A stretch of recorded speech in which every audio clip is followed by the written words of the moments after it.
نوجوانوں نے روتے ہوئے جواب دیا، اے امیر المومنین، ہم اس کی صداقت کی وجہ سے اسے معاف کرتے ہیں۔ ایک چھوٹا سا واقعہ سننے کو ملا، ایک چھوٹا سا قصہ سننے کو ملا، تو سوچا آپ سب سے شیئر کروں، جسے سن کے نا مجھ پر کوئی چیز طاری سی ہو گئی۔ میں کافی دیر کے لیے نا سوچنے پہ مجبور ہو گیا کہ کیا ہم بھی ایسے ہی ہیں، کیا ہم بھی ایسا ہی کچھ کرنے کی کوشش کرتے ہیں جب ایسی سچویشن آئے۔ وہ جب آپ کہانی سنیں گے تو آپ سمجھ جائیں گے کہ میں کس کے بارے میں بات کر رہا ہوں۔ ہماری ٹولرنس، ہماری برداشت اکارڈنگ ٹو آور ڈیزائرز چلتی ہے، اکارڈنگ ٹو آور لاس چلتی ہے، یا اکارڈنگ ٹو اللہ چلتی ہے۔ سچویشن جیسی بھی ہو، کہ ہم اللہ کی مرضی کے اکارڈنگ چلتے ہیں۔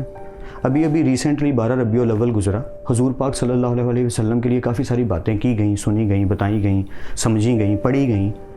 سونا آیا اور سج گئے ہیں گلیاں بازار، نعتیں سنائی گئیں۔ سونا آیا، وہ ساری نعتیں آئیں، وہ سارا کچھ وہ تو ٹھیک ہے، لیکن وہ جو حضور پاک صلی اللہ علیہ وسلم نے ہمیں سکھایا، جو کر کے دکھا دیا، جو کوائٹ امپوسیبل تھا، ایک ایسی زمین، ایک ایسی جگہ پہ آنا جو دنیا کی سب سے عجیب جگہ اس لحاظ سے مانی جاتی ہے کہ وہ لوگ کوڑ دماغ ہیں، کسی کی نہیں سنتے۔ ہم تو زیادہ تر کہتے ہیں نا کہ جی سکھوں کی سوئی اڑ جاتی ہے، پٹھان کو سمجھانا بڑا مشکل ہے، ان لوگوں کی سوئی اڑ جاتی ہے۔ عربیوں کا بھی سیم یہی حال ہے، اور اس سے کئی قدر زیادہ۔ اور ایسی زمین پہ آنا اور پھر کس چیز کو چیلنج کرنا، جو کائنات کی دنیا کی سب سے ٹف چیز ہے، خدا، یا اور پلس ان کا بزنس، ان کا سب سے امپورٹنٹ بزنس، یعنی آپ ان کی کمر پہ چوٹ کرنے والے ہو، پلس آپ ان کا دین بھی بدلنے والے ہو، پلس آپ انہیں یہ کہنے والے ہو اپنا خدا بدلو۔ یہ گٹس رکھنا، کہنا، اور پھر کھڑے رہنا اور کر کے دکھانا، اور بغیر کسی پہ ظلم کیے، بغیر بدتمیزی کیے، بغیر جھگڑا کیے، بغیر گالی دیے، بغیر ہاتھ اٹھائے۔ جنگ از اے ڈفرینٹ تھنگ۔ میں پرسنل کی بات کر رہا ہوں، سمپل سوسائٹی لیونگ کی بات کر رہا ہوں۔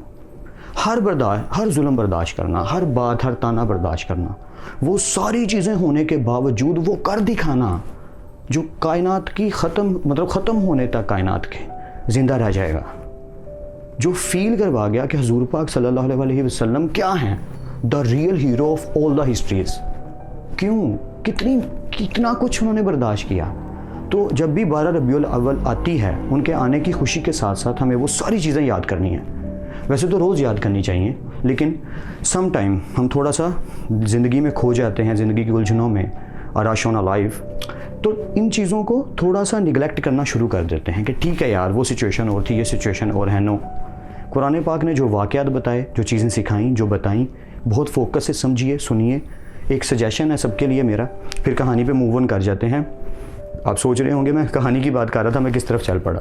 وہ آج کل کا جو ماحول ہے اس کے اکارڈنگ تھوڑی سی باتیں مائنڈ میں آئی تو شیئر کر دیں۔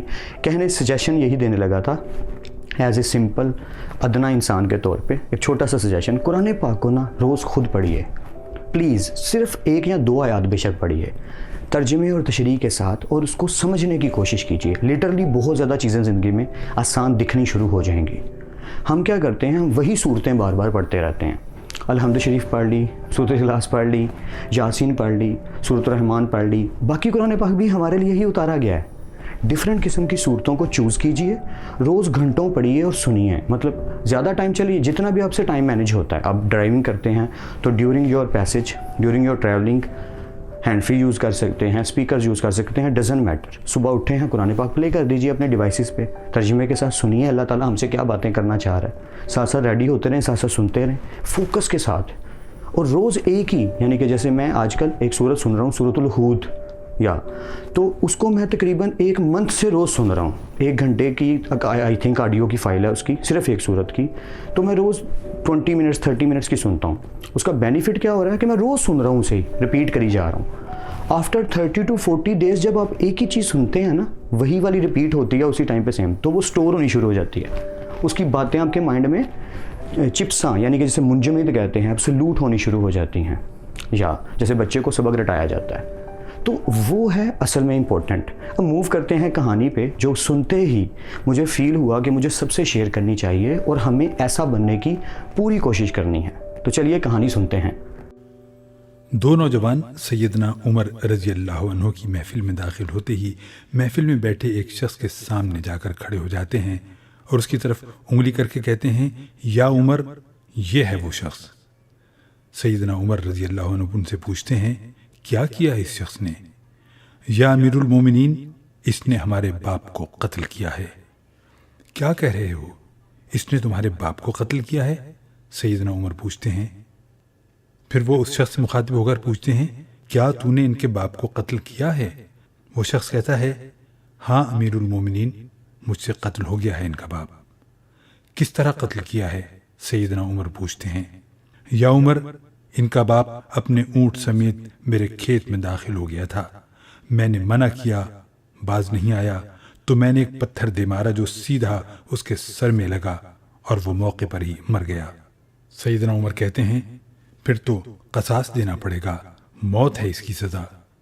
نہ فیصلہ لکھنے کی ضرورت اور فیصلہ بھی ایسا اٹل کہ جس پر کسی بحث و مباحثے کی بھی گنجائش نہیں۔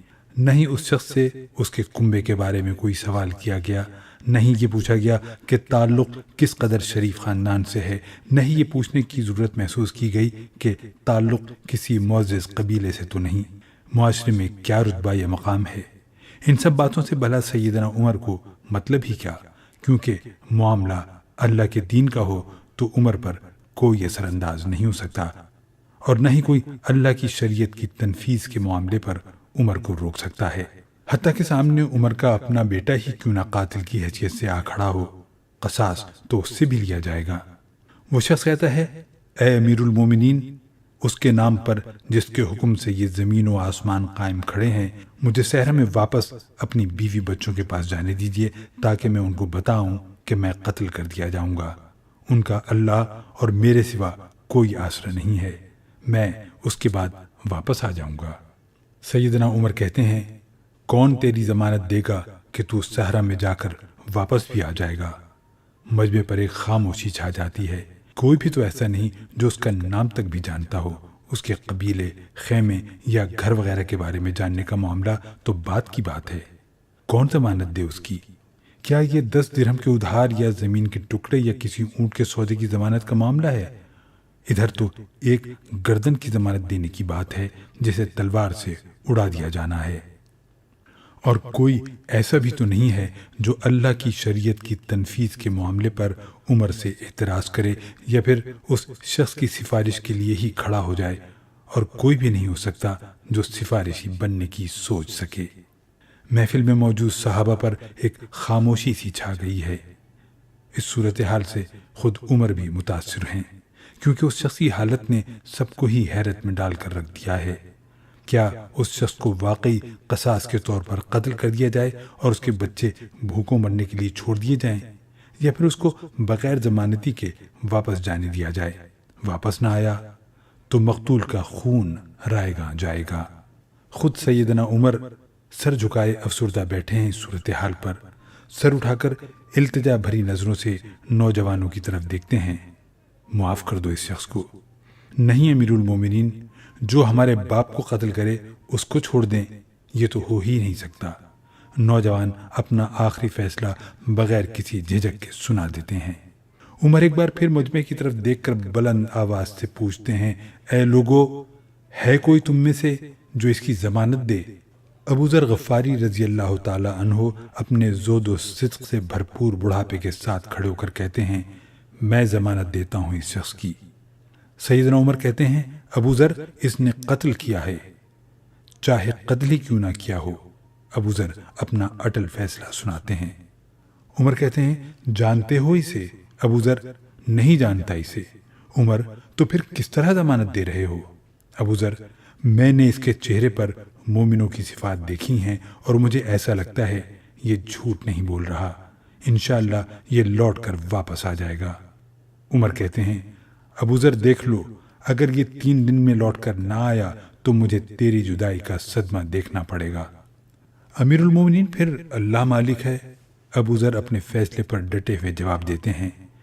سیدنا عمر رضی اللہ تعالی عنہ سے 3 دن کی مہلت پا کر وہ شخص رخصت ہو جاتا ہے، کچھ ضروری تیاریوں کے لیے، بیوی بچوں کو الوداع کہنے، اپنے بعد ان کے لیے کوئی راہ دیکھنے، اور اس کے بعد قصاص کی ادائیگی کے لیے قتل کیے جانے کی غرض سے لوٹ کر واپس آنے کے لیے۔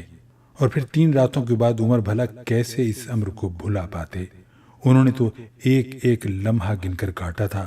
عصر کے وقت شہر میں الصلاۃ الجامعہ کی منادی پھر جاتی ہے، نوجوان اپنے باپ کا قصاص لینے کے لیے بے چین اور لوگوں کا مجمع اللہ کی شریعت کی تنفیذ دیکھنے کے لیے جمع ہو چکا ہے۔